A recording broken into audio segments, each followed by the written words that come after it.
Hi guys, thanks for checking out the video. How many wedges should you use? There's a couple of sort of philosophies out there. Lots of people have different ideas, and you'll kind of see it on tour. Some people will carry 3, some will carry 4. You've had the odd exception where they'll carry 5. I mean, carrying 5 tends to be a bit excessive, but the difference between carrying 3 and 4, I mean, there's good arguments for both. First of all, I would say it depends on what sort of school, what sort of philosophy you're actually trying to apply. If we go to extremes, you've got the likes of Bob Rotella. He's a psychologist. He's kind of trying to get you to feel like once you're within a wedge zone, I mean, you shouldn't be thinking about technique, you shouldn't be thinking about how long your swing is. He really just wants you to react with the target. If you're a player like that, I always feel if you have the extra wedges, sometimes it doesn't really help you, because you'll tend to, as you're trying to feel the distance, you'll probably go to the one that you feel most comfortable with. So that's one way of doing it. The other way is actually trying to get yardages for loads of different positions, sort of knowing on the clock face how far you hit your shots. So this is my 58 here. So it might be a case, I know this one goes 45 yards, that goes 60 yards, that goes 80 yards, that goes 100 yards. So again, if you're doing that sort of strategy, the extra wedge can be real benefit, because not only are you gaining one wedge, you're actually gaining 4 different yardages. So you can Bushnell and you're likely to get a yardage, or you're going to be within quite close to something that you know you can do.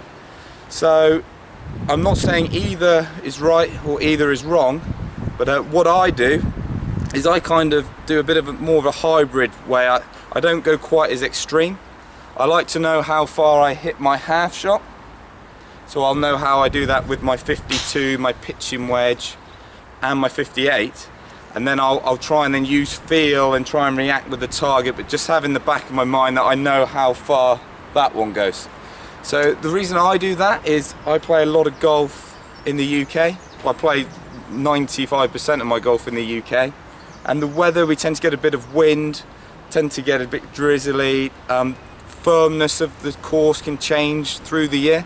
So I was finding if I know all my yardages, I then had to try and factor in things like wind and how the ball's going to react on the floor, and as a result I was getting quite confused. So although I had an extra wedge, I was getting very confused on what to actually do and how many yards do I take off. If I'm into a, let's call it a 2 club wind with a full shot, and I know that goes 60 yards, how many yards is that going to take off?